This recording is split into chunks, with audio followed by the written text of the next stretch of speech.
But I was not expecting you guys to invent a whole job to do within the job you're already doing. Yeah, so that was, a bit of a conundrum that wound up happening. But in the end, it wound up informing more things, because I don't know if you had the Pigeon Park Mafia already set up and the Pet Shop Mafia already set up, going into it. But it was definitely one of those fun things that, when you get... I had to make the Pet Shop Mafia on the fly. But I was like, all right, well, let's roll with it. Let's see what we can do.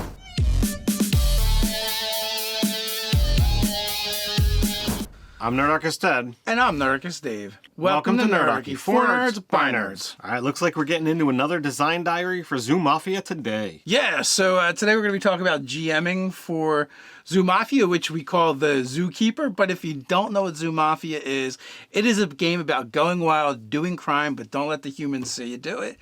And essentially, you are a zoo animal trying to get into one of the crime family organizations within the zoo. And, trying to not get caught by the humans while you're doing it. Right now, we've been hacking Powered by the Apocalypse for the system that we're using.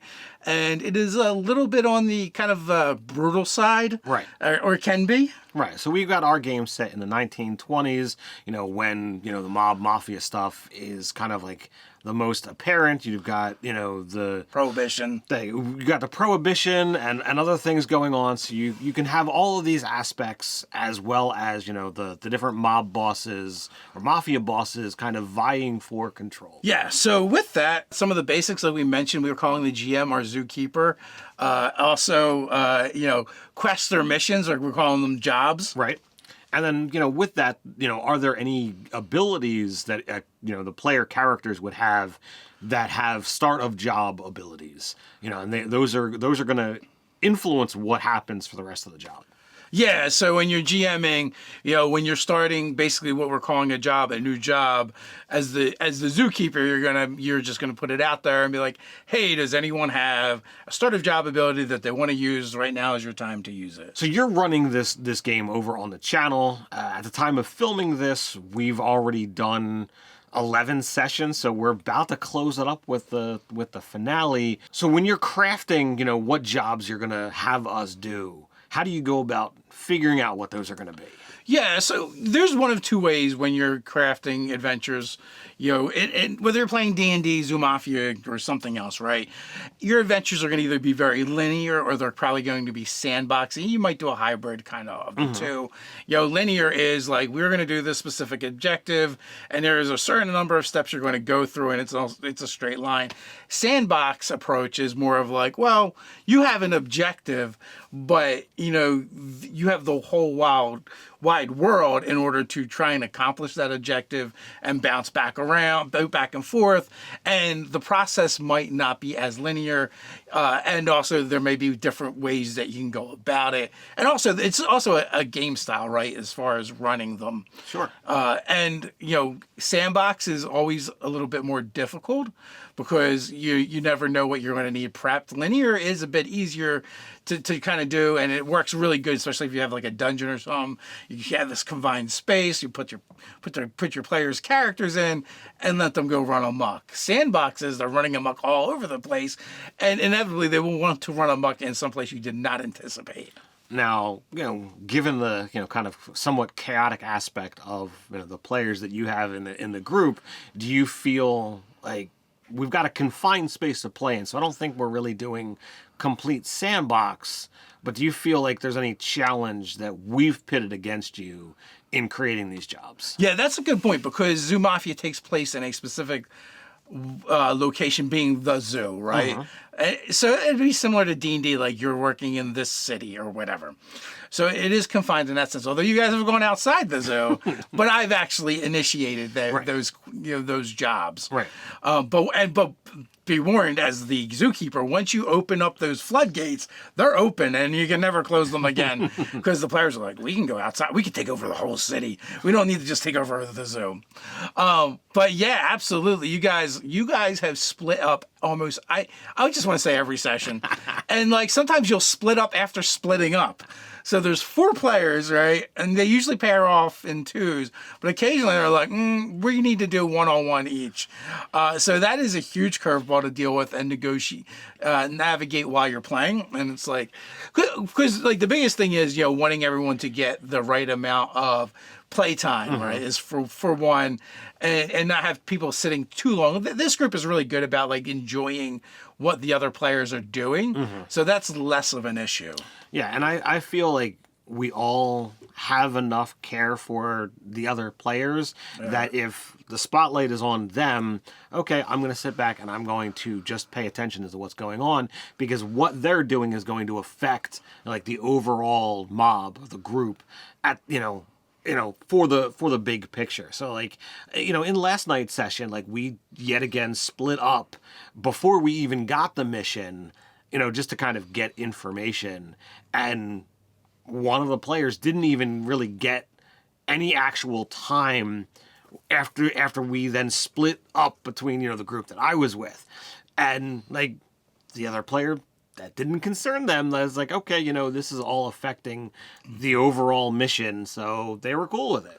Yeah, the very first curveball I remember you guys throwing me is your first mission your first job outside of the zoo, and you needed to procure things from a pharmacy, and I just figured you'd figure a way to steal from the dog security guard and cat security guard that were living there, but instead they decided to interact with them and be like, well, we can't just let you take it. Like our humans need to make money to survive or whatever. So they're like, oh, but if we leave money, it'd be okay. And they're like, yeah, I guess that would be okay. So you're like, oh, we need more human money. And I think at the time you guys actually had a pile of human money, but you were saving it for something else. Right. So you went and went to the park and made a deal with the park mafia animals and their don in order to do a job for them in order to procure more human money. Which you did. You made some more enemies of the pet shop mafia, but I was not expecting you guys to invent a whole job to do within the job you're already doing. Yeah, so that was a bit of a conundrum that wound up happening, but in the end it wound up informing more things, because I don't know if you had the Pigeon Park Mafia already set up and the Pet Shop Mafia already set up, going into it. But it was definitely one of those fun things that, when you get... I had to make the Pet Shop Mafia on the fly. But I was like, all right, well, let's roll with it. Let's see what we can do. Yeah, all in all, I think it was absolutely fabulous. And, you created all of this and kept the story going, without anyone, really knowing that you had to do that. So. Also, one of the players is really reluctant, has a real reluctance against violence. So that's come up quite a few times. And, it's as a GM or zookeeper, you're trying to respect that. But at the same time, like, well, this is the type of game it is.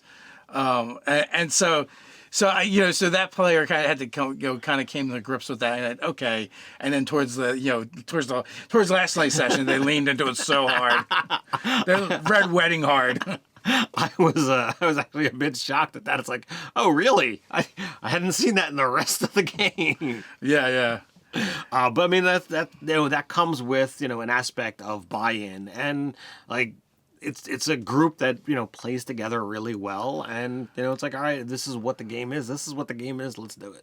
Also, but I also feel like that player was differentiating in their own mind the difference between civilian casualties and criminal casualties. Sure. And I think at the end of the day, what that character decided was they're completely okay with the criminal casualties, but they were trying to limit collateral damage. Sure. It was my interpretation. Yeah, and that completely works, and it's whatever's going to work for your mob, your group, your adventuring party. So I will say this has been a lot of fun GMing you guys, and you guys have definitely kept me on my toes. Now I will say for newer GMs, like we're gonna create jobs, have jobs that you can just run right out of the book. Also, tips for creating more sandboxy situations to make it easier to do these kinds of things. By building out your zoo and knowing what's going on in the zoo makes it a lot easier as well.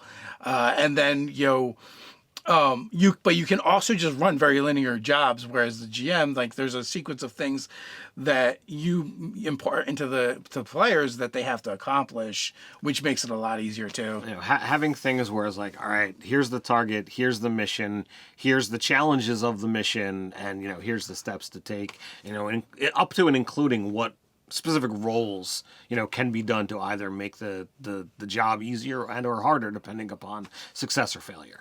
Yeah. So being a zookeeper in Zoo Mafia is like being a GM in almost any other game, right? Only, you know, in this particular game, the emphasis is on committing crimes and not letting the humans find out, right? So you always have those things going on. Indeed.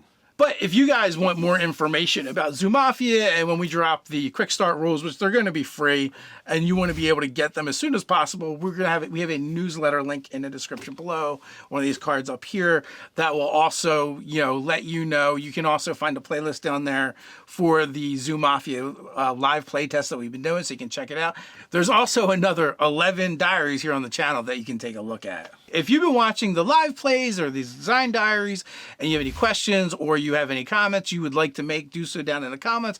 Discuss with the rest of the Nerdarchy community. So while you're down there, don't forget to, you know, help Nerdarchy and YouTube out by appeasing that algorithm. Like, share, subscribe. Go ahead and click on that notification bell. You know, you want to. Quick reminder, we drop new videos here on the channel every Monday, Wednesday, and Friday. So come on back. Can't wait till then. No worries, we got you covered. You can check out our Zoo Mafia design diary number 11 up here where we discuss safety tools. So until next time, Stay nerdy.